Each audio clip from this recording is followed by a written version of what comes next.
জয়পুরহাট জেলা প্রশাসক মহোদয়ের আয়োজনে এই রামমধুপুর উচ্চ বিদ্যালয় মাঠে যে প্রীতি ফুটবলের আয়োজন করেছে, আমি একজন দর্শক হিসাবে অত্যন্ত অভিভূত যে মাদককে না বলুন এবং ইফটিজিংকে না বলুন, সেই প্রতিবাদকে সামনে রেখে আজকের রামমধুপুর মাঠে বিশাল প্রীতি ম্যাচের আয়োজন করেছেন আমাদের জেলা প্রশাসক মহোদয় সালেহিন তানভীর গাজী স্যার।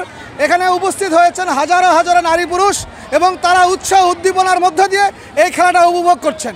আজকে আসলে আমরা খুবই অভিভূত যে আমাদের বর্ডার এলাকা, যেখানে মাদক, নারী পাচার, শিশু পাচার, বিভিন্ন রকম অপকর্ম চলে, তো আমরা খুবই আনন্দিত যে আমাদের ডিসি মহোদয় আমাদের এই মাঠে খেলতে এসেছেন। এতে আমি মনে করি যে আমাদের ছেলেমেয়েরা তথা যারা আছে তাদের মানসিকতার পরিবর্তন হবে, এই আশাবাদ ব্যক্ত করি। বাগজানা ইউনিয়নের এই রামভদ্রপুর এই স্কুলটা একেবারে সীমান্তবর্তী এবং এখানে অভিযোগ রয়েছে যে মাদকের এখানে ছড়াছড়ি সীমান্ত এলাকা হওয়ার কারণে আমরা এই জায়গাটাকে বেছে নিয়েছি। জয়পুরহাট জেলা প্রশাসন আমরা এখানকার যুবকদের সাথে, এখানে নৃতাত্ত্বিক জনগোষ্ঠী যারা ফুটবলাররা যারা ফুটবল খেলে তাদের সাথে আমরা কথা বলে এখানে এই ফুটবল ম্যাচটা খেলতে এসেছি। শুধু এখানে ফুটবল আমাদের জন্য মুখ্য উদ্দেশ্য না, ফুটবলকে উপলক্ষ করে আমরা এখানে একটা মাদকের বিরুদ্ধে, ইফটিজিং এবং একই সাথে বাল্যবিবাহের বিরুদ্ধে আমরা এখানে স্কুলের ছাত্রছাত্রীদেরকে আমরা শপথ করিয়েছি।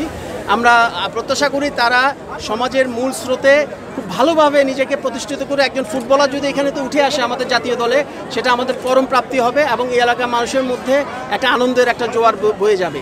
এই উদ্দেশ্য নিয়ে আজকে আমরা সবাই এখানে এসেছি। আমাদের 5 বিবির মেয়র মহোদয় আছেন, আমাদের উপজেলা নির্বাহী কর্মকর্তা আছেন, এই এলাকার জনগোষ্ঠী রাজনৈতিক ব্যক্তিত্ব আছেন, সবাইকে নিয়ে আমরা ঐক্যবদ্ধভাবে আমরা মাদকের বিরুদ্ধে আমরা একটা অভিযাত্রা শুরু করছি। আমাদের স্লোগানটা হচ্ছে যে নবকিশোরের অভিযাত্রা, ফুটবলে ফিরুক পুরনো মাত্রা। আমরা সেই 80-90 দশক ফুটবলে যে জোয়ার দেখেছি, সেই জোয়ারটা আমরা ফিরিয়ে আনার জন্য আমরা কাজ করছি।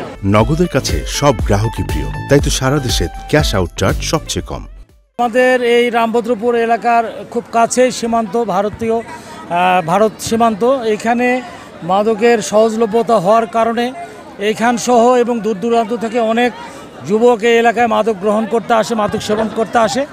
তো সেই জায়গা থেকে আমরা এই মেসেজটি জেলা প্রশাসক মহোদয় যে আগ্রহ প্রকাশ করেছেন, সেই আগ্রহ থেকে এখানে যে আমরা মাদক বিরোধী একটি মেসেজ এই এলাকার যুব সমাজকে দিতে চাই এবং সকলকে খেলায় ফিরে নিয়ে আসতে চাই, এই মেসেজটি নিয়ে আমরা মাঠে নেমেছি। আমি মনে করি যে এটি আমাদের সফলতা দিবে এবং গ্রামবাসীর উৎসাহ উদ্দীপনায় সেটা মনে হচ্ছে।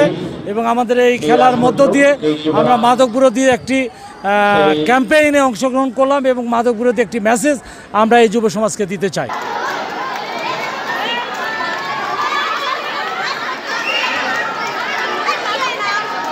Easy, oda.